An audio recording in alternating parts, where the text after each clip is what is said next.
하나님 말씀 보겠습니다. 하나님 말씀 신약 빌립보서 4장 11절부터 13절까지 말씀 보겠습니다.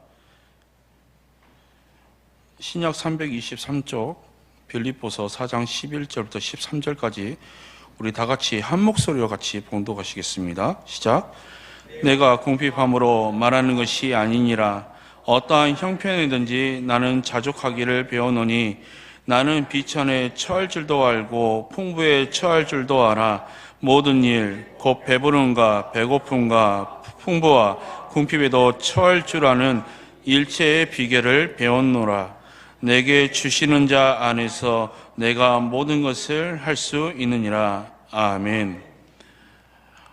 오늘은 이제 사막에 사는 한 동물을 우리가 예를 들면서 같이 말씀을 나누고자 합니다. 여러분이 아시다시피 그 사막에는 가만히 서 있기도 힘든 이 뜨거운 사막에서 이동하는 일은 큰 숙제입니다.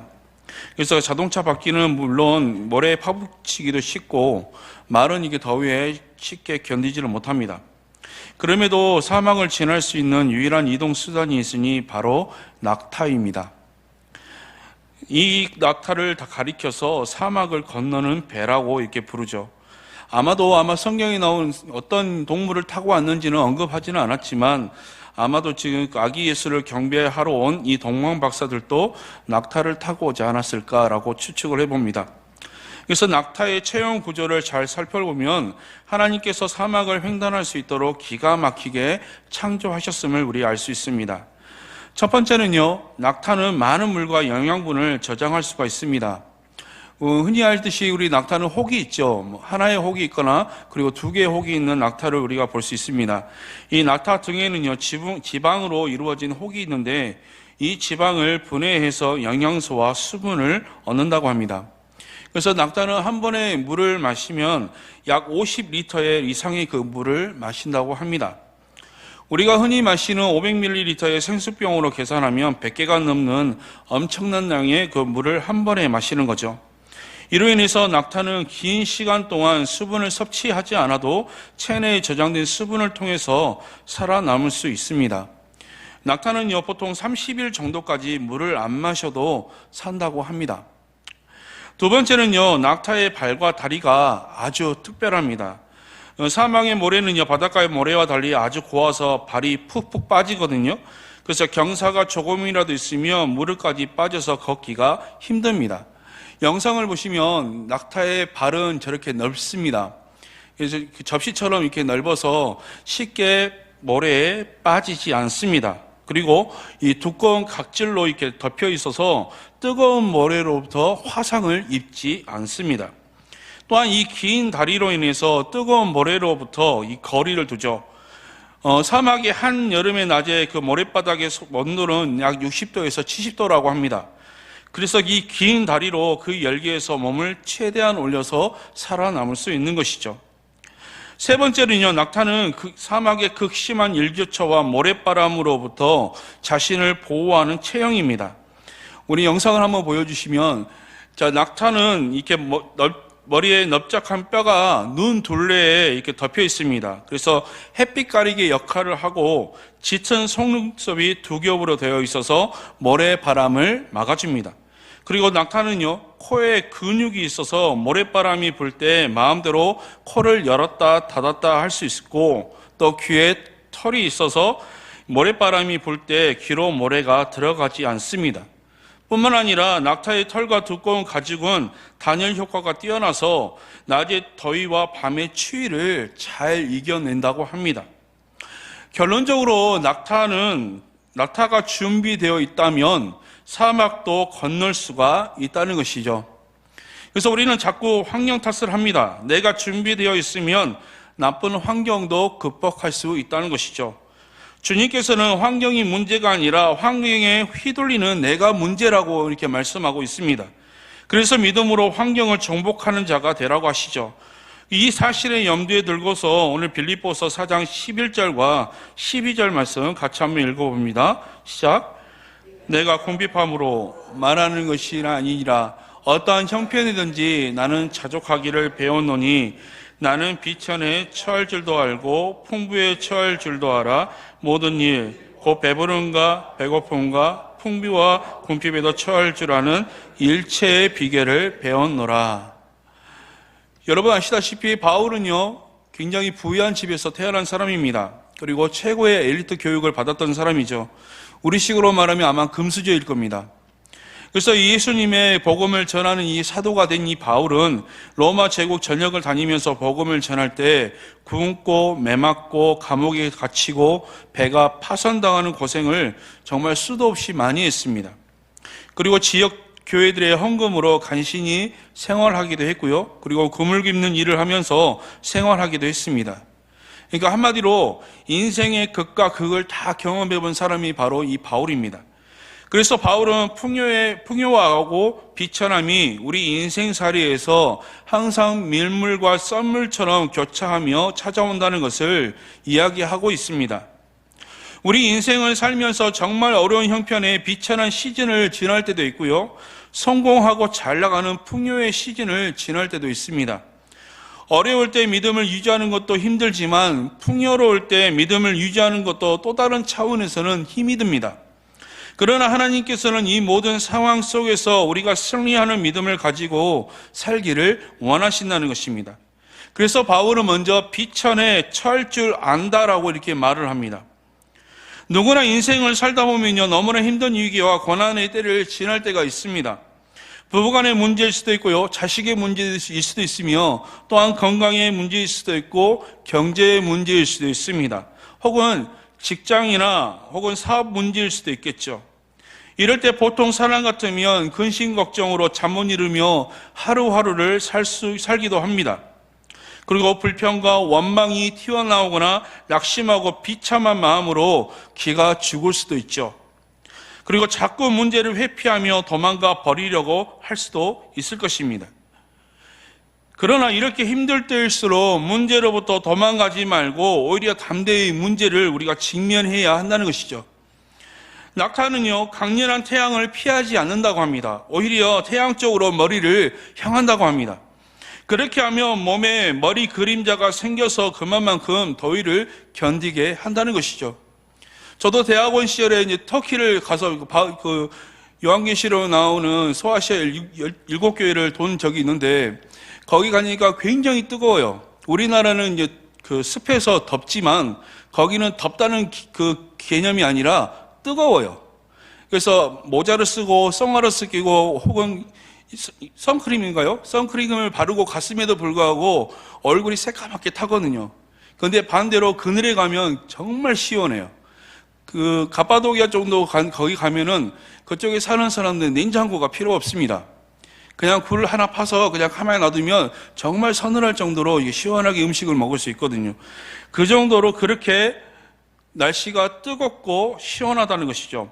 그래서 이 낙타는 몸에 머리 그림자가 생겨서 그만큼 더위를 견디게 한다는 것입니다. 베두인같이 사막에 사는 사람들은 절대 짧은 옷을 입지 않고 오히려 모자를 쓰고 온몸을 가립니다. 이렇게 하면 더울 것 같지만 오히려 태양빛을 가려서 그림자가 생기면 더 시원한 것이죠. 그래서 낙타도 서 있을 때 태양을 피하지 않고 바라보는 것입니다. 여러분, 정정당당하게 전공법으로 고난을 돌파하시기를 바랍니다. 문제는 두려워 도망가는 자에게 더 무섭게 달려든다는 사실입니다. 절대 문제에 등을 보이지 말고 정면으로 맞서 보시기 바랍니다. 또한 이 상황 속에서 내가 할 수 있는 노력을 해야 한다는 것입니다. 내 앞에 문이 닫혔다고 해서 모든 문이 다 닫힌 것은 아니라는 것이죠. 하나님은요, 우리가 시험 당할 때도 피할 길을 내시는 분이라고 분명히 말씀해 주셨습니다. 그래서 어려우면 어려운 대로 하나님이 열어주시는 새로운 길이 있을 것이기 때문에 절망하지도 말고 새로운 돌파구를 우리가 도전해야 한다는 것입니다. 여러분 잘 아시다시피 빌립보서, 저도 개인적으로 빌립보서 말씀 되게 좋아하거든요. 빌립보서 적었을 때 바울은 감옥에 있었을 때 썼던 편지입니다. 정말 펄펄 끓는 그 열정으로 로마 제국 곳곳을 다니면서 교회를 세우고 복음을 전하던 이 바울이 감옥에 갇혀서 아무것도 못하게 되니까 아마 많이 답답했을 것입니다. 그러나 바울은 이 막막한 현실을 개탄하는 대신에 자신의 지식과 영성을 쏟아 부어서 각 교회에 보내는 목회 서신들을 집필하게 되었죠. 덕분에 그 당시에 초대 교회뿐만 아니라 오늘날에 이르기까지 전 세계 성도들의 신앙을 다져주는 소중한 영성 교과서들이 신약 성경에 이렇게 포함되어 있게 된 것입니다. 마찬가지로 하나님의 사람이 상황을 회피하거나 맞서 싸우려 하지 않는다면 하나님은 능력을 우리에게 주시지 않을 겁니다. 그리고 그 능력은 필요하지 않을 것입니다. 하나님께서 특별한 능력을 부어주시는 때는 사람이 자기가 할 수 있는 최선을 다하고 기진하여 쓰러질 때입니다. 그래서 그리스도께서는 우리의 능력이 충분하지 않을 때 개입을 하십니다. 그리고 그것을 체험으로 하는 하나님의 종들은 믿음을 가지고 도전합니다. 여러분, 우리가 지금 편리하게 쓰고 있는 물건들이 많습니다. 그 물건들 대부분이 우리 전쟁이라는 불안한 시기에 개발된 것임을 여러분 알고 계십니까? 예를 한번 들어볼까요? 우리 지금 권사님 중에도 지금 이제 선글라스 끼신 분들도 계시는데, 한 예로 선글라스가 1차 세계대전 때 조종사들이 햇빛에 눈이 부셔서 만든 안경이 바로 선글라스입니다. 그리고 통조림은 나폴레옹이 전쟁 때 군인들이 오랜 기간 저장해 놓고 먹을 수 있도록 만든 것이죠. 그리고 컴퓨터도 2차 대전 때 영국군이 독일군의 암호기 애니그마의 암호 체제를 풀기 위해 개발하면서 시작된 것입니다. 그리고 인터넷이나 GPS, 그리고 드론 같은 것도 다 전쟁통에 개발된 것이죠. 이처럼 평온한 시기에는요, 이런 발명과 개발이 더디게 이루어지게 됩니다. 그러나 전쟁의 소용돌이 속에서 국가의 흥망성쇠와 기로에 있을 때 사람들은요, 나라를 지키기 위해 필사적으로 연구하고 개발합니다. 그리고 이것이 문명을 획기적으로 발전시키죠. 이처럼 고난은요, 새로운 삶을 창조하기 위한 동력이 된다는 사실입니다. 현재처럼 어려움만 탓하지 마시고요, 새로운 도팔구를 고민하시고 우리가 공부하며 나갔으면 합니다. 그리고 어려운 시즌을 이겨내는 방법은 무엇보다도 믿음의 3종 세트를 우리가 실천했으면 합니다. 오늘도 우리가 찬양팀이 찬양했는데요, 행복이나 감사나 여기 들어가 있는 말씀이 뭐냐면 바로 데살로니가전서 5장 16절에서 18절 말씀입니다. 여러분 다 아시죠? 항상 기뻐하라, 쉬지 말고 기도하라, 범사에 감사하라, 이렇게 말합니다. 그러면서 바울이 이렇게 말하죠. 이는 그리스도 예수 안에서 너희를 향하신 하나님의 뜻이니라 라고 말합니다. 항상 기뻐하고 쉬지 말고 기도하고 범사에 감사하는 것, 저는요, 이것을 고난의 시간을 이겨내는 믿음의 3종 세트라고 저는 말씀드리고 싶습니다. 항상 기뻐하라. 예수님을 안 믿는 사람들도 좋은 일이 생기면 기뻐합니다.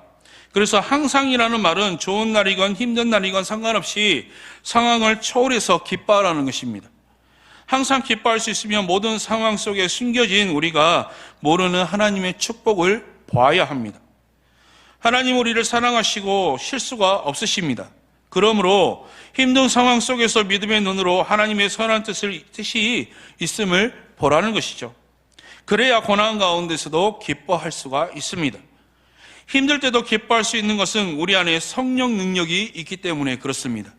저는 여러분들 안에, 여러분 영혼 속에, 여러분 마음 속에 성령님이 임하기를 간절히 축원합니다.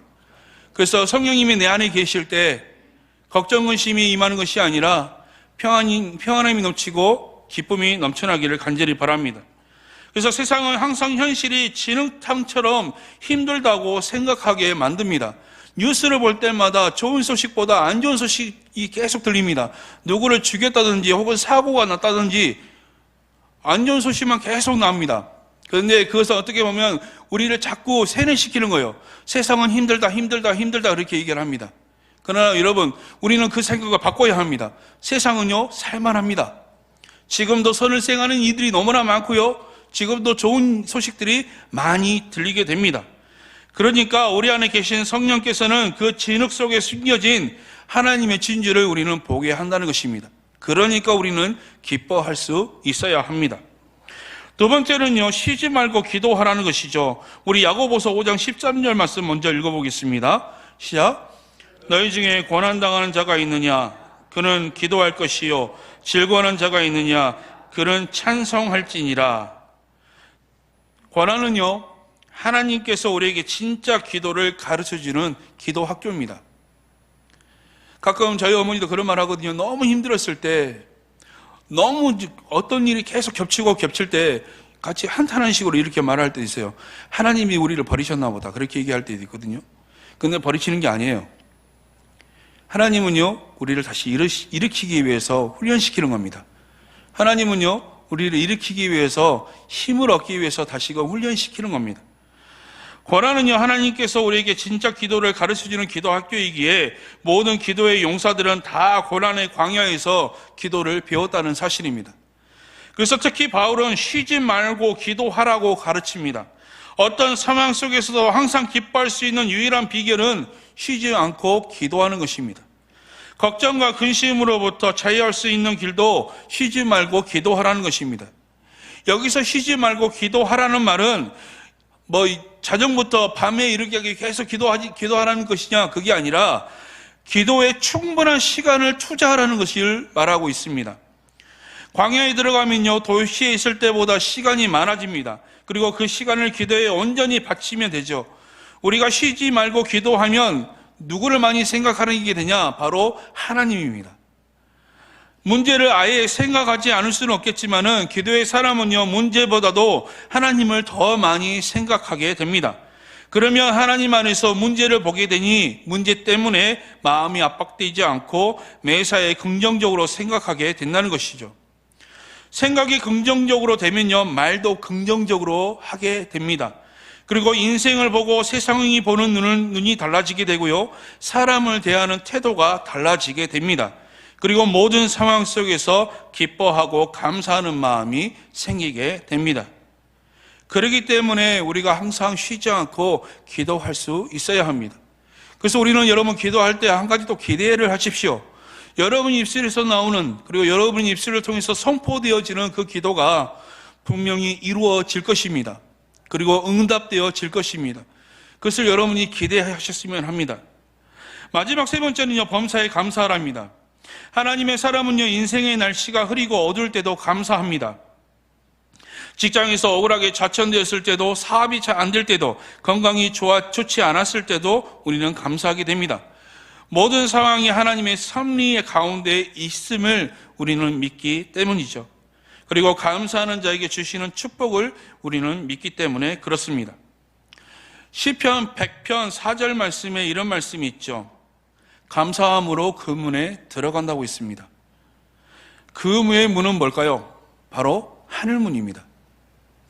축복의 문이고 기적의 문입니다. 그리고 하늘문을 여는 암호는 뭐냐? 바로 감사입니다. 불평과 원망을 아무리 해도 하늘문은 열리지 않습니다.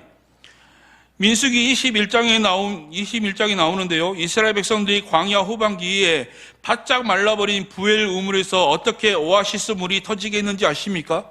바로 감사 찬양을 했기 때문에 그렇습니다. 감사 없을 만큼 어렵고 힘들 때일수록 우리는 감사를 입술로 선포해야 합니다. 아까 우리 감사 찬양했잖아요. 대조법을 이루고 있습니다. 좋은 일도 하나님께 감사하고 좋지 않았을 때도 하나님께 감사해야 한다는 것이죠. 그러면서 가사 후반에 뭐라고 말하죠?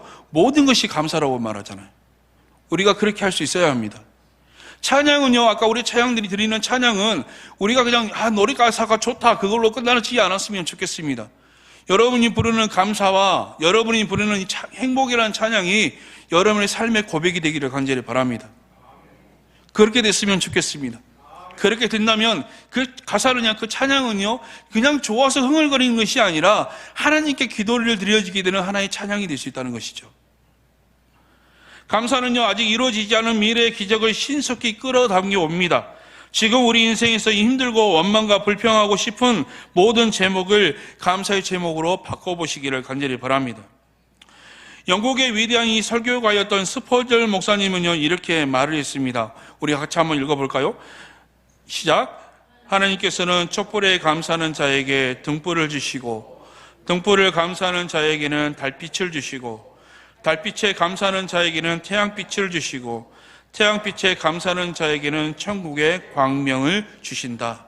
여러분, 이 말씀을 기억하셨으면 좋겠습니다. 감사하는 자는요, 갈수록 더 큰 축복을 받게 된다는 것입니다. 항상 기뻐하고 쉬지 말고 기도하고 범사에 감사하는 것, 이 세 가지는 한 패키지로 묶어서 생각해야 합니다. 하나를 하면요, 다른 두 개도 하게 되어 있습니다. 상황이 힘들 때 우리 옛사람은 자연스럽게 불평하고 원망합니다. 그러나 우리가 결단하고 그런 마음을 떨쳐버린 후에 오히려 기뻐하고 계속 기도하고 감사하면 성령님께서 기뻐해 주신다는 것입니다. 그리고 마귀가 떠나가게 될 것입니다. 아까 서두에 말씀드렸던 특이한 신체 구조로 사막의 더위와 모래바람을 차단했던 낙타처럼 항상 기뻐하고 기도하고 감사하는 사람에게는 세상의 독성들이 들어오지 못하게 될 것입니다. 그런 사람에게는요, 하나님의 하늘 위로와 축복과 능력을 마음껏 부어 주실 것입니다. 그리고 황무지가 변하여 옥토가 되는 역사도 우리 삶 가운데 분명히 일어나게 될 것입니다. 그러면 이런 인생의 어려운 시절을 지나는 것 이상으로 쉽지 않은 것이 바로 이 풍요의 시즌입니다. 얼핏 생각하면, 아니 풍요의 시즌을 잘 보내는 것이 뭐가 어렵냐, 모든 상황이 좋으니까 여유 있게 즐기면 되지 않느냐라고 생각할 수 있을 것입니다. 그러나 결코 그렇지 않다는 것입니다. 바울은요, 풍부의 처할줄도 알아야 한다고 했습니다. 고난의 때에 건강한 믿음을 가졌던 사람이 오히려 풍요로워졌을 때 시험 들어서 무너지는 경우를 저는 종종 봅니다.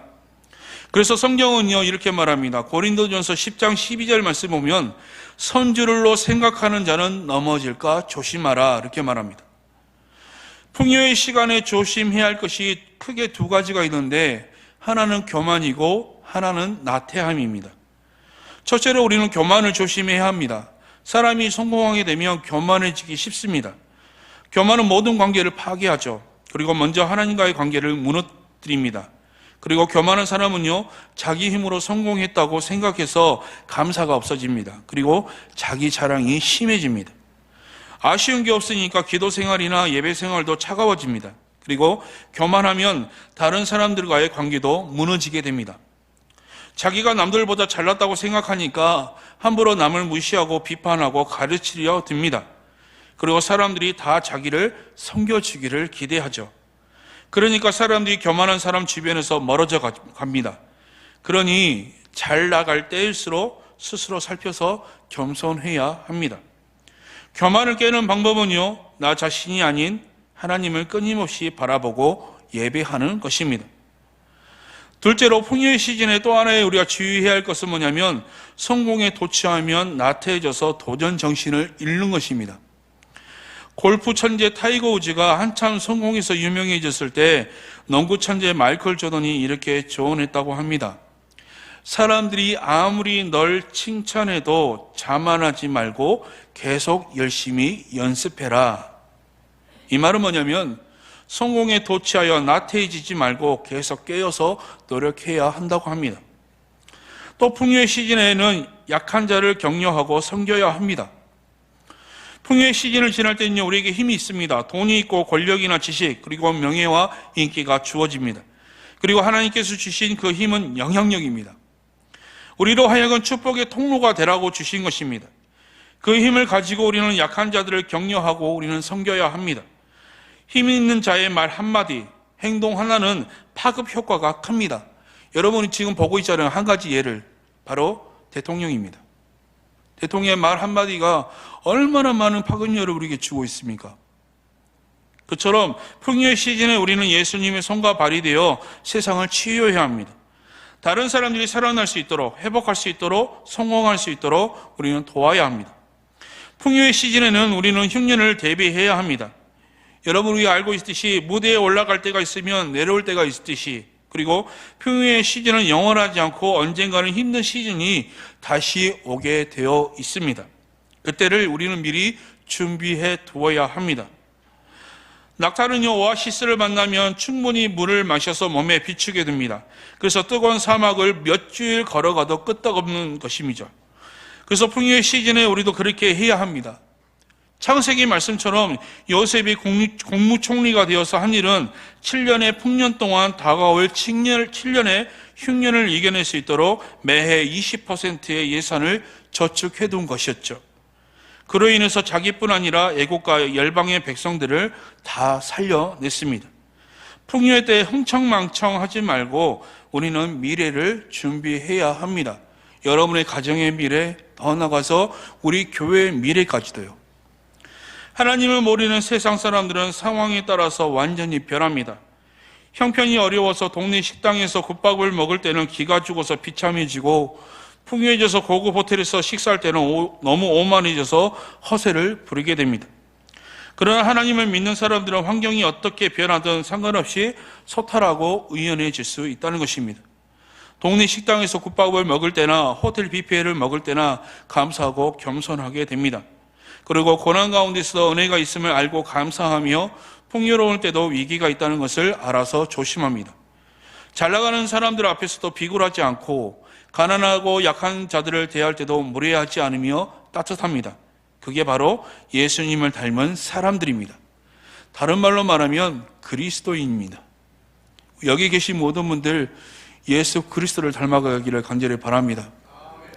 오늘도 우리 청소년 예배 드릴 때 이런 말을 했거든요. 하나님을 믿는 것 부끄러워하지 마십시오. 하나님을 믿는 것 오히려 자랑스러워 하십시오. 그렇게 얘기했습니다. 지금도 우리 기독교라는 이유 하나만으로, 예수를 믿는 이유 하나만으로 다른 교회, 다른 사람들의 행태 때문에 우리가 욕을 먹고 있지만, 그럼에도 우리가 할 수 있는 것은 부끄러워하지 않아야 된다는 것입니다. 그렇게 한다면 우리가 숙제가 있죠. 그게 바로 말씀대로 살아가려고 몸부림치는 것입니다. 광야 같은 인생길을 걸어가면서 풍요의 때도 있고 흉년의 때도 있을 것입니다. 그때 우리는 낙타 같은 균형을 우리가 잡았으면 합니다. 어려울 때도 기회를 죽지 마시고요. 잘 될 때도 교만해서는 안 될 것입니다. 항상 기뻐하고 쉬지 말고 기도하고 범사에 감사하며 살아야 합니다. 그리고 어떤 상황이 와도 의연하게 이 길을 걸어갔으면 합니다.